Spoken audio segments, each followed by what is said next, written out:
o'sha face videoning sifati yaxshi bo'lishi kerak. O'tgan videoda nima desam, dabdala chiqibdi. Dabdala. Bugun ko'ramiz.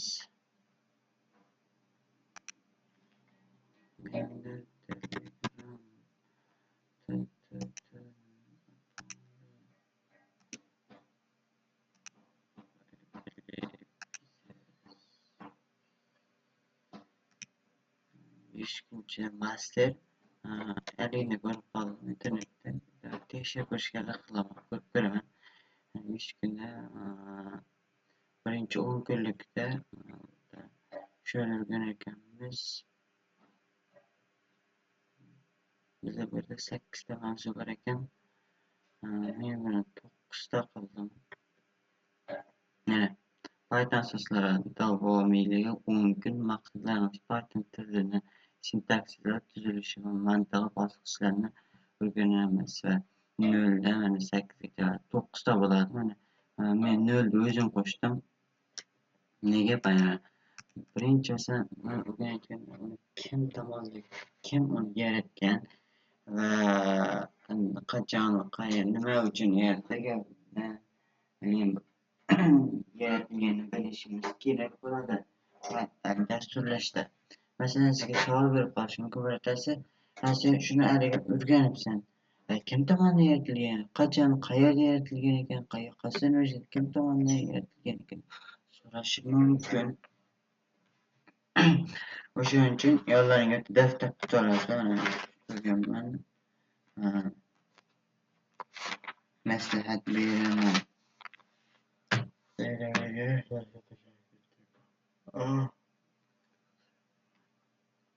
Birinchi darsimizda shuni ko'rib chiqamiz. Copy. Bizga albatta narsasi kerak bo'ladi.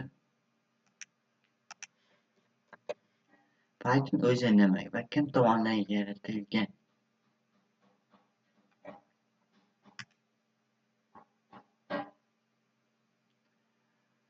Men ko'ramiz, sizga mana ma'lumotlarni yaratib beryapti.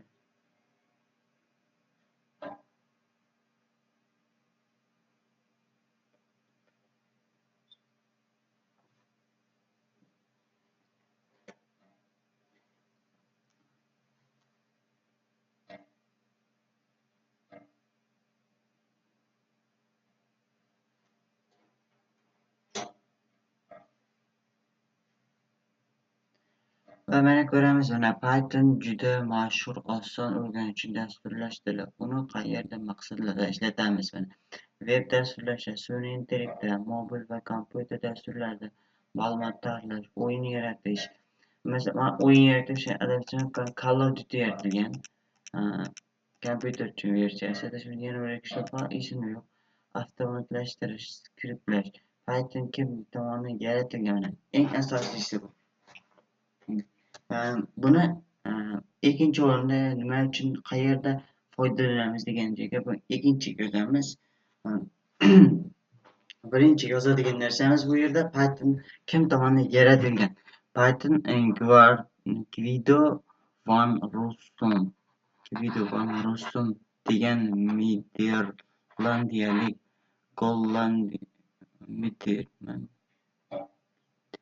gollandlik dasturchi 1989-yilda yaratilgan. 1 yil o'tib, keyin 1991-yili birinchi versiyasi chiqqan.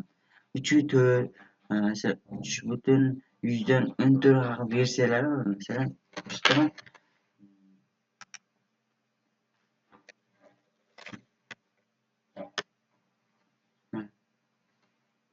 mana 3.14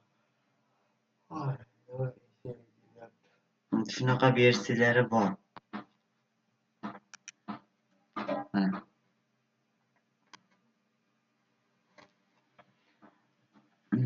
Dasturchida u yaratilgan birinchi versiyasi chiqqan. Nima uchun Python mashhur?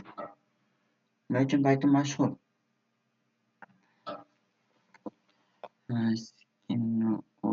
va sintaksi juda oson o'qish uchun oson ekan. Katta kutubxona va frameworklar bor. Ama tushunmadim. Menimcha Python bilvermiyorum. O'shaning uchun men endi sinab ko'ryapman. 3 kuncha astur bo'lsa bo'larkan deb harakat qilib ko'raman. Deyarli barcha sonlarni ishlatsa bo'ladi. Endi boshlayotganlar uchun juda qulay. Masalan, menga va sizlar bu darsni ko'rayotganlar uchun yaxshi bo'lar ekan. Bu yerda bitta ma'lumotni chiqarmoqda. Python asoschisi kim va u qayerda yaratilgan?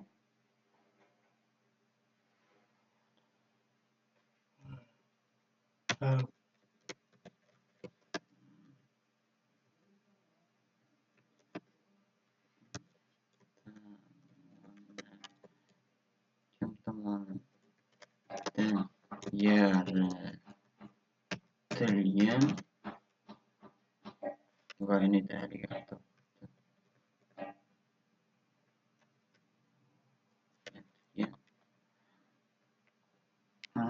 yaratilgan Python kim tomonidan yaratilgan?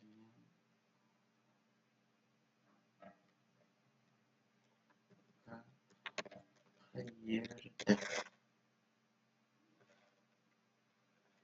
Qayerda qolur? Qayerda?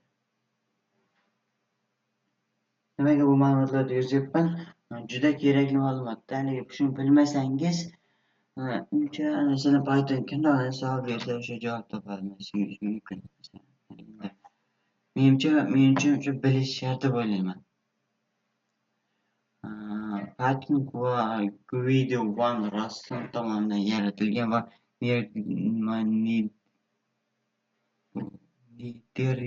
niderlandiyalik dasturchi tomonidan yaratilgan. U qayerda yaratilgan? Python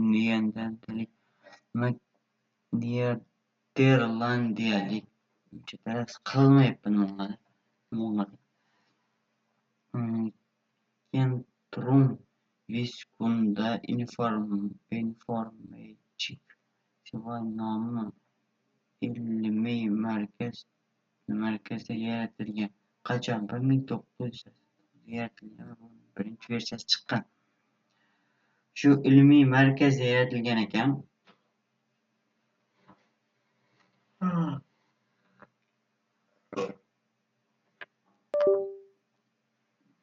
Albatta buni yozib olamiz.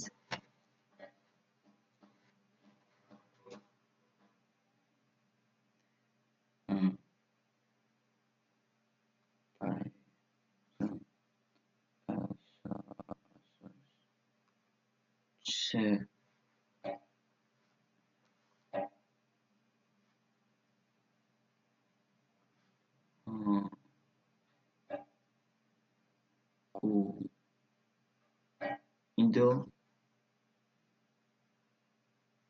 keyin misollar cho'zilib ketadi. Cho'zilib ketdi menimcha ham. Ko'ramiz. 8 minut bo'libdi. Menimcha yaxshi deb o'ylayman. Qisqa menimcha tushunib o'rgansak yaxshi deb o'ylayman. Cheksiz. Shuni savol qilaman. Ketaveradi.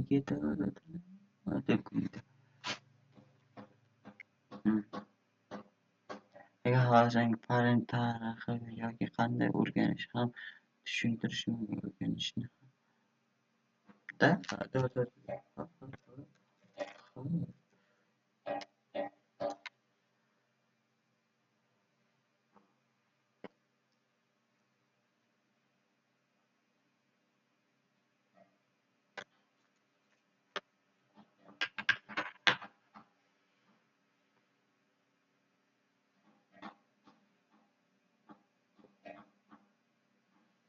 Mana video yozib qo'yibman masalan.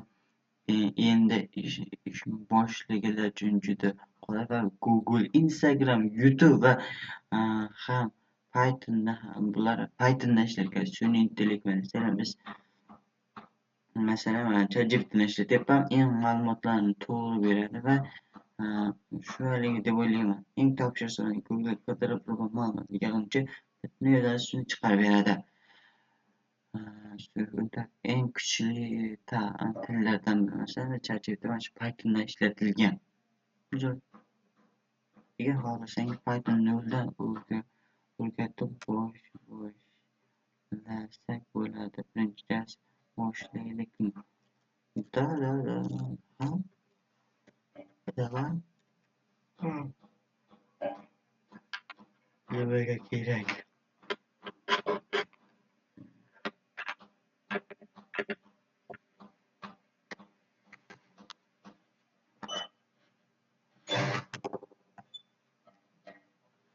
Bu yerda masalan men o'zi savol berdi. Masalan Python yo'lda o'rganib boshlasak bo'ladimi? Birinchi dars boshlaylikmi dedi. Masalan mana yaxshi birinchidan boshlaymiz, juda sodda qilib tushuntiraman dedi. Masalan Python nima va qanday ishlaydi? Masalan Pythonda nima bu qanday nima? Python nimaga kerak deb masalan Python siz uchun nimaga kerak va nima qanday ishlarni qila oladi? Masalan o'zi aytyapti. Tepada mana bu yerda web saytlar, kompyuter, mobil darslar, o'yinlar.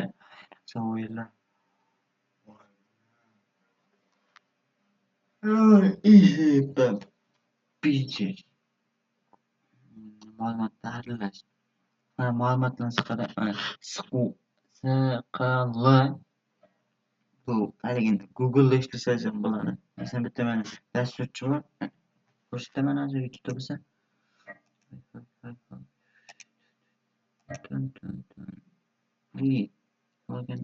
Chiqarmikan? Mana azim bo'ladi. Azim bo'ladi ekan. Вообще masalan dastur uchun nima uchun nima desam bo'ladi? Aslida ko'rsatmayapti. Ko'rsatadimi?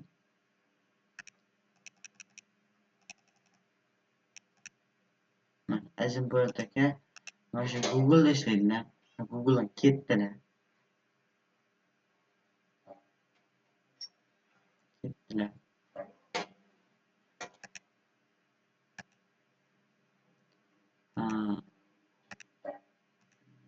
Biz birinchi darsda nima o'rgandik?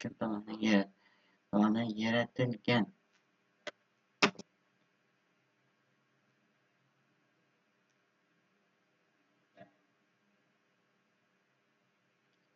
Endi nima desam bo'ladi? Shu o'rganishimiz kerak bo'lgan 4-darsi shu edi. Bu yerda masalan birinchi 10 kunlikda men nima desam bo'ladi? 8 minutini masalan birinchi, ikkinchi o'rganish darslari men har xil cho'zib tashlayman. Masalan birinchi kunlikda masalan Pythonni o'rnatish, VS Code, PyCharmni sozlash.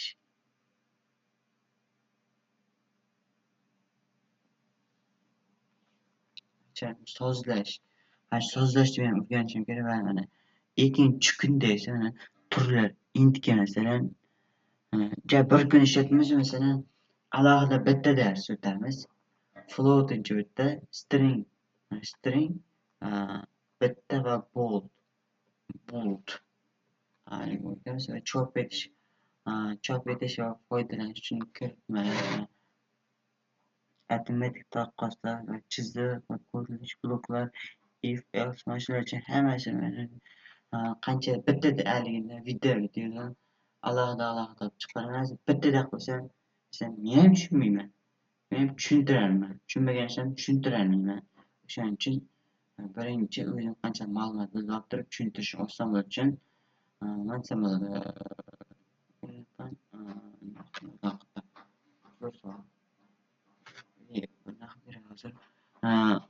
Yaxshilab tushuntiraman va sizlar ham tushunishga oson bo'ladi. Masalan, hozir dasturlashda endi o'rganayotganlar bor.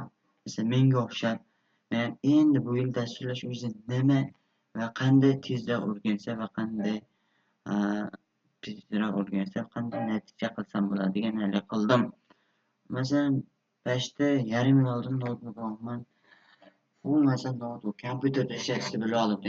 Masalan, kompyuter ishlatishni bilmasangiz bir 2-3 oy kursga boring. Tushunib olishing. Keyin uyda o'sha Hop, uyda sekin o'zi o'rgansangiz bo'ladi. Masalan, uyda o'rganib xato qilib qo'yishingiz mumkin. O'shaning uchun 1-2 oy, 3-4 oy yaxshilab o'rganib olishni men maslahat berardim. O'zimdan kelib chiqib. Kompyuter bo'lsin, birinchi o'rganib olsangiz yaxshi deb o'ylayman. Albatta darsimizni shu yerda tugatamiz. O'ta cho'zilib ketdi haqiqatdan menimcha 8 minutda hozir 15 minut o'tib. Shu ko'p gapiryapman ekan. Ko'p gapiryapman lekin mayli. Tushungan bo'lsa men xursandman. Masalan, o'zim zo'r tushundim. Kim tomonidan ekan masalan zo'r albatta masalan buni yozib olishni juda maslahat beraman. Masalan mana kim tomonidan yaratilgan qayerda masalan qayerda yozib olishni maslahat beraman. Hozir qilib albatta video sifati yomon bo'lgan bo'lsa, yaxshi bo'lgan bo'lsa, albatta kompyuter yozib bo'lsa, yozib ketishni maslahat beraman. Albatta bu haqida masalan Telegram kanalim ochganman. Telegram kanal silkasini qo'yib bo'lsa albatta men qo'yib qo'yaman. Albatta hammaga xayr.